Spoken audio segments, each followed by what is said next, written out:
할렐루야. 성도 여러분 반갑습니다. 오늘의 말씀은 열왕기하 8장 16절부터 29절까지의 말씀입니다. 열왕기하 8장 16절부터 29절까지의 말씀입니다. 이스라엘의 왕 아합의 아들 요람 제5년에 여호사밧이 유다의 왕이었을 때에 유다의 왕 여호사밧의 아들 여호람이 왕이 되니라. 여호람이 왕이 될 때에 나이가 32세라. 예루살렘에서 8년 동안 통치하니라. 그가 이스라엘 왕들의 길을 가서 아합의 집과 같이 하였으니 이는 아합의 딸이 그의 아내가 되었음이라. 그가 여호와 보시기에 악을 행하였으나 여호와께서 그의 종 다윗을 위하여 유다 멸하기를 즐겨하지 아니하셨으니 이는 그와 그의 자손에게 항상 등불을 주겠다고 말씀하셨음이더라. 여호람 때에 에돔이 유다의 손에서 배반하여 자기 위에 왕을 세운 거로 여호람이 모든 병거를 거느리고 사일로 갔더니 밤에 일어나 자기를 애워싼 에돔 사람과 그 병거의 장관들을 치니 이에 백성이 도망하여 각각 그들의 장막들로 돌아갔더라. 이와 같이 에돔이 유다의 수하에서 배반하였더니 오늘까지 그러하였으며 그때에 림나도 배반하였더라. 여호람의 남은 사적과 그가 행한 모든 일은 유다 왕 역대지략에 기록되지 아니하였느냐. 여호람이 그의 조상들과 함께 잠에 그의 조상들과 함께 다윗성에 장사되고 그의 아들 아하시아가 대신하여 왕이 되니라. 이스라엘의 왕 아합의 아들 요람 제 12년에 유다 왕 여호람의 아들 아하시아가 왕이 되니 아하시아가 왕이 될 때의 나이가 20세라. 예루살렘에서 1년 동안 통치하니라. 그의 어머니의 이름은 아달랴라. 이스라엘 왕 오므리의 손녀이더라. 아하시아가 아합의 집길로 행하여 아합의 집과 같이 여호와 보시기에 악을 행하였으니 그는 아합의 집의 사위가 되었음이로라. 그가 아합의 아들 요람과 함께 길르앗 라못으로 가서 아람 왕 하사엘과 더불어 싸우더니 아람 사람들이 요람에게 부상을 입힌지라. 요람 왕이 아람 왕 하사엘과 싸울 때에 라마에서 아람 사람에게 당한 부상을 치료하려 하여 이스르엘로 돌아왔더라. 유다의 왕 요람의 아들 아하시아가 아합의 아들 요람을 보기 위하여 내려갔으니 이는 그에게 병이 생겼음이더라. 아멘. 그동안 오랫동안 북이스라엘 이야기가 계속되었었는데 오늘 우리가 읽은 말씀 16절을 보면 드디어 남유다의 왕이 등장합니다. 여호람입니다. 18절을 보면 그가 이스라엘 왕들의 길을 갔다고 말씀합니다. 그런데 여호람은 남유다의 왕입니다. 남유다의 왕들은 다윗의 길을 가야 하는 사람들입니다. 그런데 다윗의 길을 가지 않고 오히려 북이스라엘 왕들의 길을 갔습니다. 왜 그럴까요? 18절에 그 이유가 나옵니다. 아합의 딸이 그의 아내가 되었기 때문입니다. 여호람은 아합의 딸 아달랴를 아내로 맞이하면서 북이스라엘이 섬기던 바알과 아세라 신을 남유다에까지 들여오는데 결정적인 역할을 감당했습니다.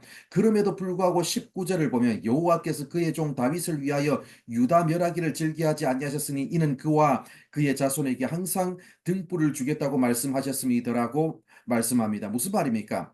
요람이 했던 일을 볼 때 그때로부터 남유다는 멸망했어야 마땅한데 하나님께서 다윗에게 하신 약속을 생각하셔서 완전히 멸망시키지는 않았다는 것입니다.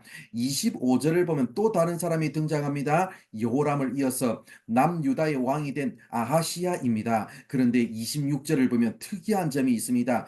다른 왕들은 어머니의 이름을 언급 안 하고 아버지의 이름만 언급하는데 이 사람은 특별히 어머니의 이름을 언급했습니다. 아달랴입니다. 아달랴는 앞에서도 언급했지만 여호람과 결혼했던 아합의 딸입니다. 그런데 이 여인이 아들 아하시아를 소개할 때 이 여인의 이름을 언급했다는 것은 뭘 의미할까요? 아하시아는 왕으로 통치하는 동안 그의 어머니 아달랴에게 휘둘렸다는 것을 나타내기 위해서입니다. 겉으로는 아하시아가 왕이었지만 실제 배후의 통치자는 어머니 아달랴였습니다. 27절을 보면 아하시아가 아합의 집길로 행했다고 말씀합니다. 그 뒤에 나온 표현도 마찬가지죠. 아합의 집과 같이 아합의 집의 사위가 되었음이라. 계속해서 아합을 강조했습니다. 그러니까 어머니가 들여왔던 이방 종교를 섬기는 악한 길로 갔다는 것입니다. 종교적으로만 그렇게 한 것이 아닙니다. 8절을 보면 군사적으로도 북이스라엘과 협력했습니다. 아합의 아들 요람이 아람의 왕 하사엘과 싸울 때에 그 전쟁에 아하시아가 참전했습니다. 오늘 두 왕의 이야기를 살펴보았습니다. 여호람은 바알과 아세라를 숭배하는 아달랴를 아내로 맞이함으로써 남유다를 우상 숭배에 물들게 하는 결정적인 역할을 감당했던 사람입니다. 그러나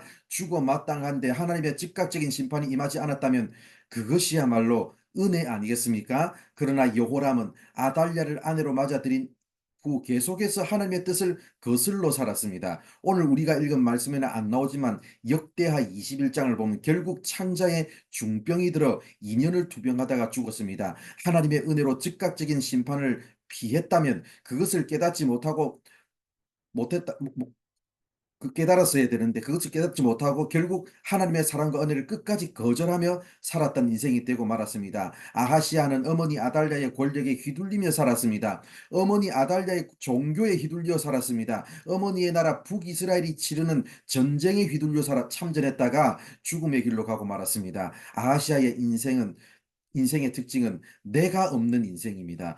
휘둘려서 끌려다니다가 사라지는 인생이었습니다. 사랑하는 성도 여러분, 이 두 사람의 인생을 잘 생각해 보시기 바랍니다. 여러분 어떤 인생을 살고 계십니까? 여호람처럼 하나님의 사랑과 은혜를 받고 있음에도 불구하고 그 사실을 깨닫지 못하고 끝내 하나님의 사랑과 은혜를 거절하며 살고 계십니까?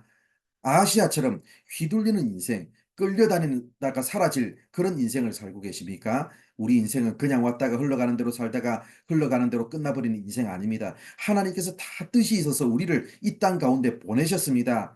그러므로 우리의 인생이 하나님의 은혜를 입었음에도 불구하고 끝까지 은혜와 사랑을 거절하는 그런 인생 아니라 흘러가는 대로 휘둘려서 살다가 끝나는 인생이 아니라 보내신 자리에서 하나님이 기쁘시게 하는 하나님이 기뻐하시는 일을 하며 살아가는 우리 모두가 되기를 바랍니다. 기도하겠습니다. 하나님 감사합니다. 오늘도 이렇게 우리를 사랑해 주셔서 부족한 우리들에게 말씀해 주셔서 감사합니다. 아버지 하나님 우리는 하나님의 은혜를 받은 인생임을 아버지 기억할 수 있도록 주님 도와주옵소서. 아버지 심판이 지연되는 것은 그만큼 하나님의 은혜와 사랑이 우리를 향하고 있다는 것을 기억하면서 오늘도 그 은혜에 아주 보답하여서 하나님이 기뻐하시는 삶의 길로 돌아서는 우리가 되게 하여 주옵소서. 아버지 하나님 흘러가는 대로 휘둘려서 사는 인생이 아니라 아버지 보내신 자리에서 사명 감당하며 살아가는 인생이 되게 하여 주옵소서. 오늘 하루의 삶도 하나님께서 이끄시고 인도하여 주실 줄 믿사오며 예수님의 이름으로 기도드립니다.